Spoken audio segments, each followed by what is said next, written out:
Una de las líneas que defendemos, yo creo que desde prácticamente todos los gestores, el control individualizado de los consumos es un paso imprescindible para poder aplicar tarifas sofisticadas.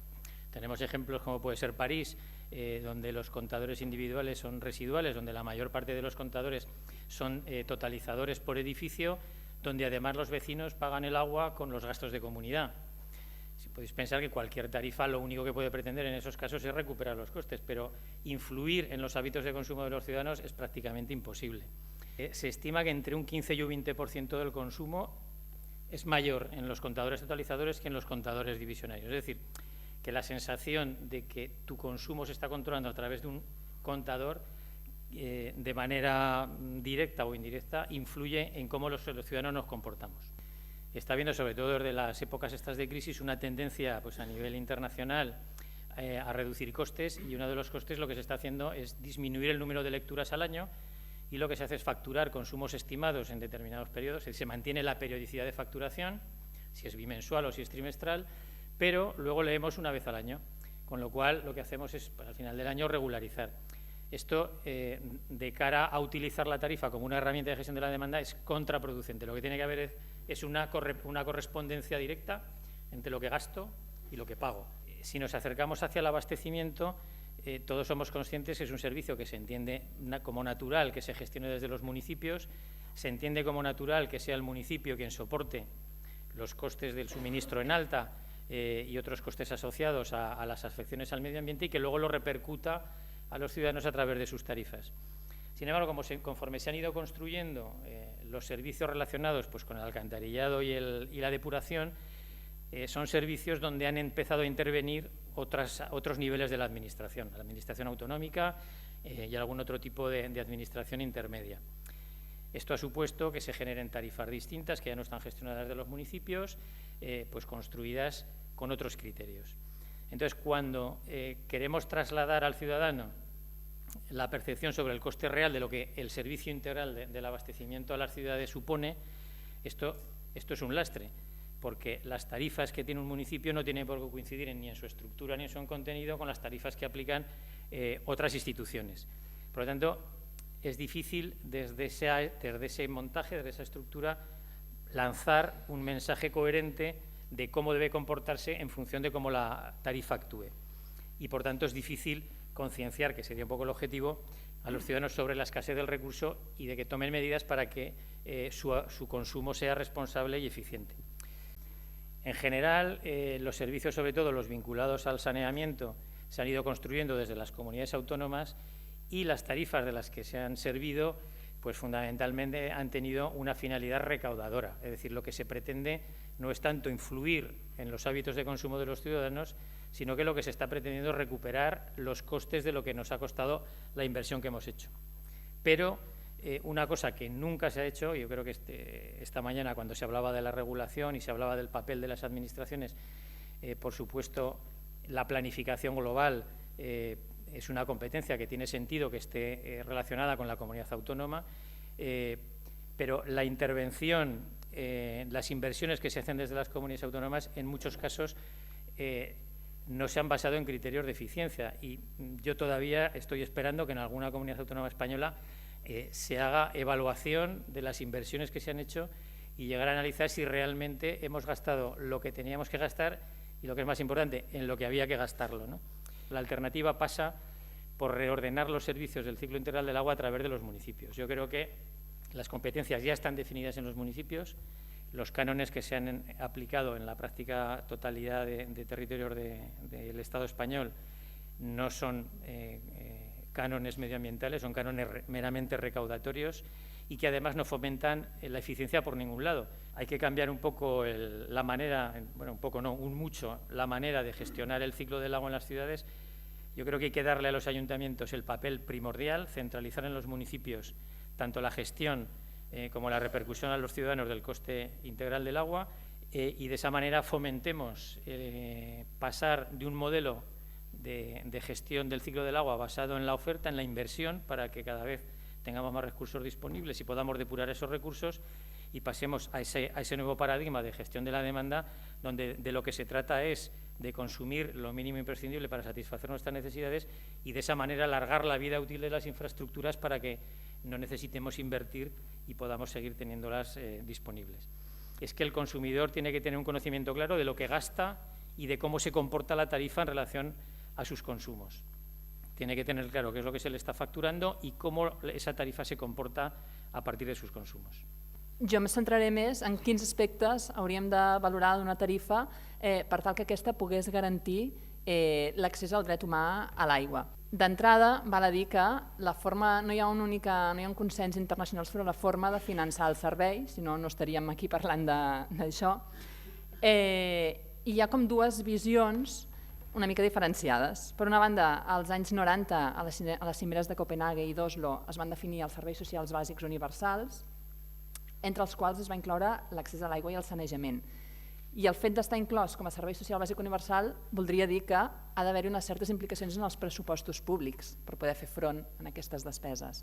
D'altra banda, més recentment, l'any 2000 es va aprovar la Directiva Marc de l'Aigua, on parla d'una tendència a la recuperació dels costos dels serveis de l'aigua, associats al cicle integral de l'aigua.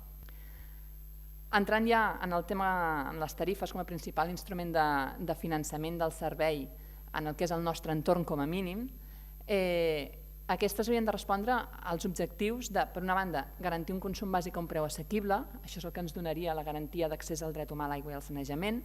D'altra banda, les tarifes haurien de ser capaces d'incentivar l'estalvi, com ja ha dit el Joaquín, i d'altra banda, haurien de possibilitar la sostenibilitat econòmica del sistema. Per tal de garantir aquests objectius hi ha diversos tipus de tarifa, les monòmies, on es considera un únic concepte de pagament, i les binòmies que potser s'adeqüen més a l'objectiu, al fet de complir aquests tres objectius, on s'estableixen dos conceptes. Per una banda, una quota fixa, que el que intenta és recuperar i per tant fer possible la sostenibilitat econòmica del sistema, i un concepte variable que el que intenta és incentivar l'estalvi i garantir un consum bàsic a un preu més assequible per a aquelles poblacions, per a aquells trams baixos de consum. Com a consum bàsic, hi ha el paràmetre establert per l'Organització Mundial de la Salut en 100 litres per persona i dia i que és el que més o menys s'utilitza en el nostre entorn. Com a preu assequible no hi ha una definició establerta.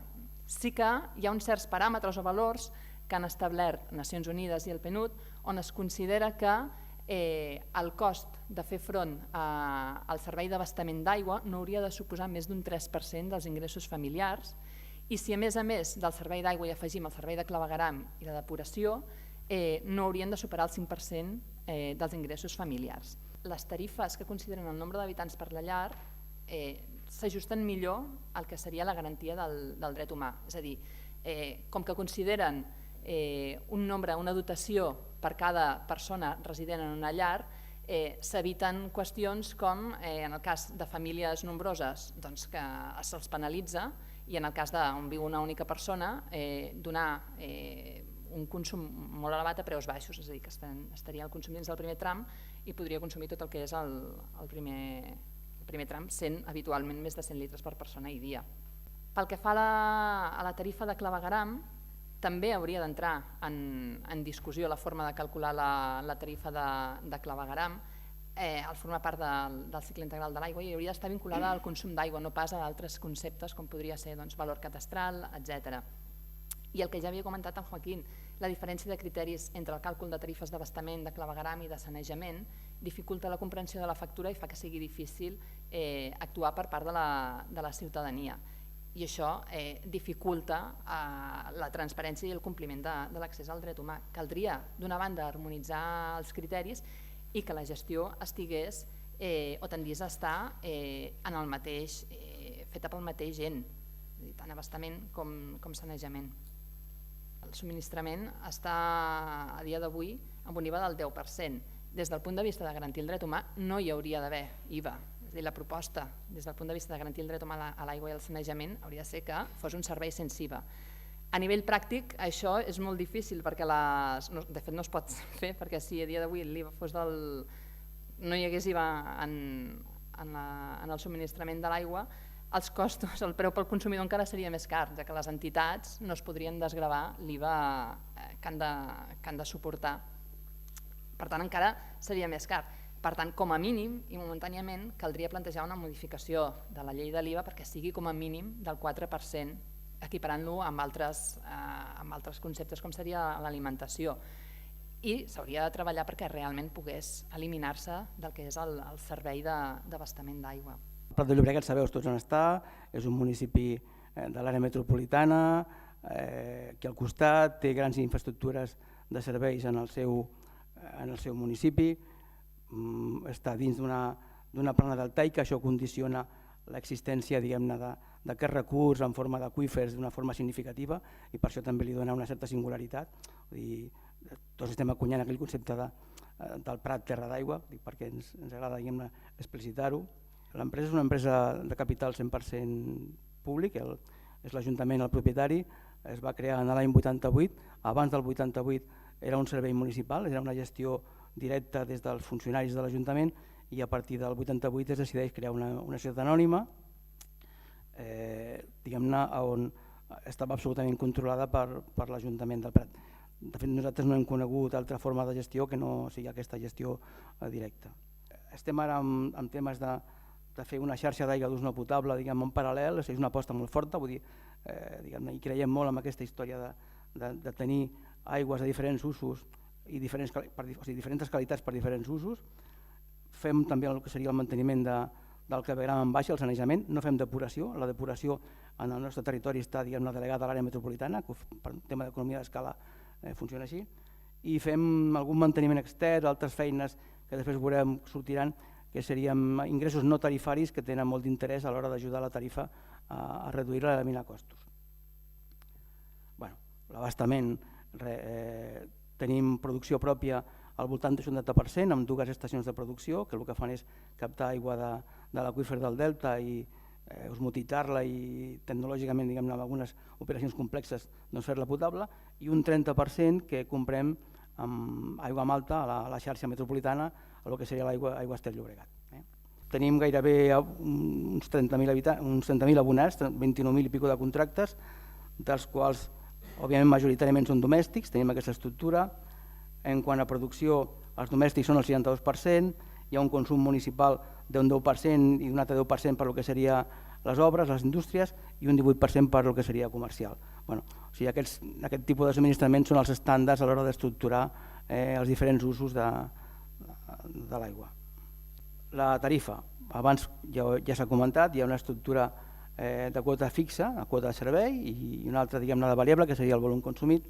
Es calcula en base al tipus d'habitatge, estem parlant de domèstics, jo no m'acaba de convèncer aquest sistema, però és el que en aquests moments tenim, perquè aquest seria també un tema de debat, però la quota de servei està muntada en funció d'aquest tipus d'habitatge, habitualment del que seria el tipus B o C.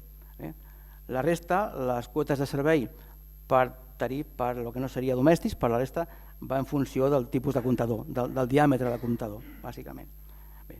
I si anem al volum consumit, doncs el que hem comentat abans, tenim uns trams, que la idea aquesta de poder incentivar l'estalvi, aquests trams són progressius i a mesura que va saltant de tram, els costos són més alts. Nosaltres estem estabilitzats amb els 97-98 litres habitant i dia, són números que es poden calcular sempre de la mateixa manera i que són reproduïbles, són comparables, però clar, jo davant dels 88 de Joaquín de Zaragoza, xapó, no dic res. Progressarem adequadament, intentarem.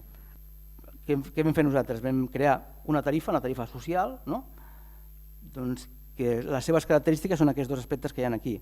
Una bonificació de la quota de servei del 50%, la meitat de la quota de servei, i després tot el que sigui el consum només aplicar el preu del primer tram.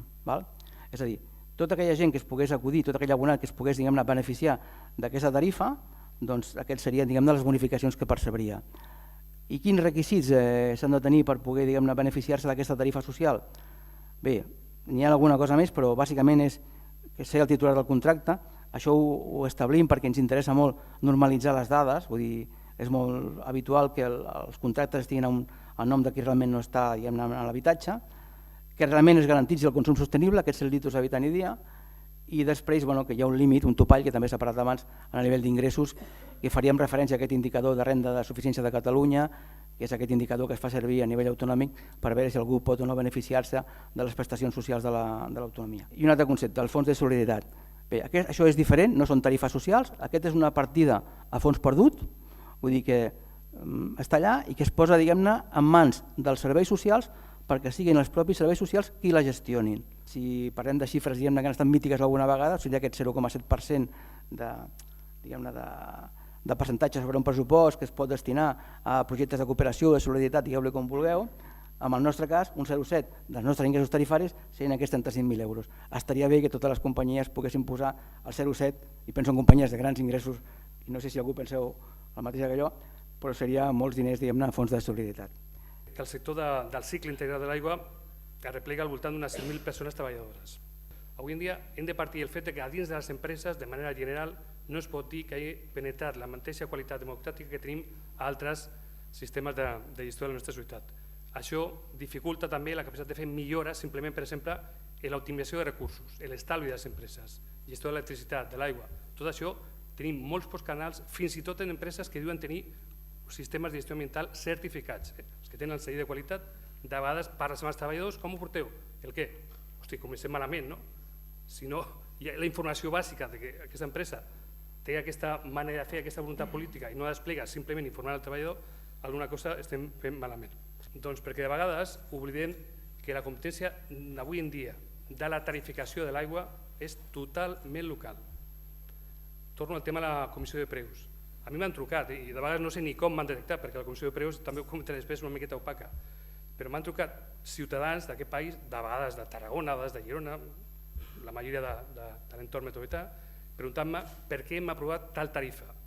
La comissió de preus, i després ho expliqué una miqueta més, potser no, perquè el moderador farà la seva tasca, es limita a validar que les tarifes estiguin adequades a la normativa actual. No fixa les tarifes.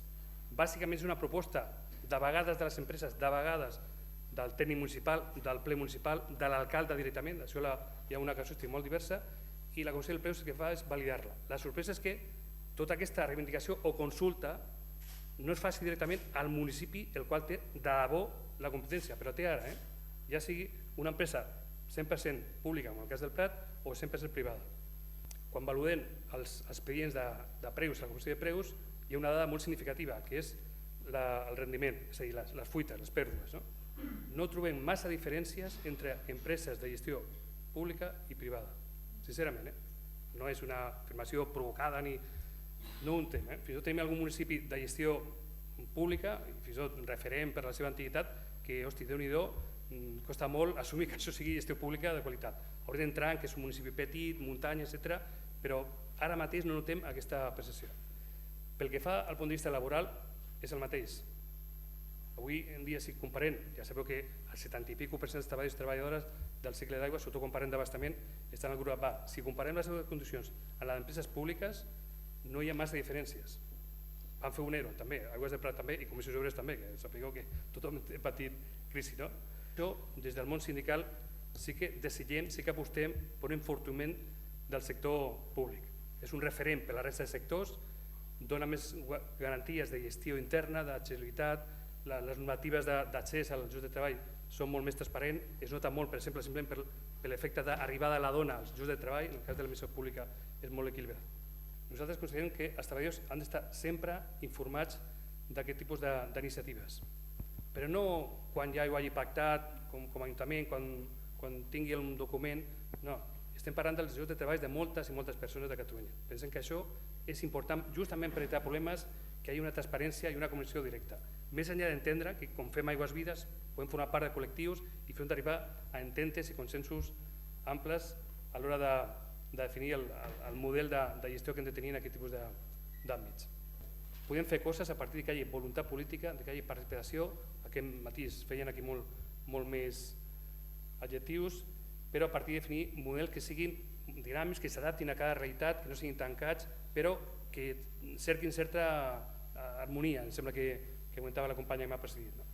A mi que ho deixaria i si de cas després del debat apuntar alguna idea més. Res més.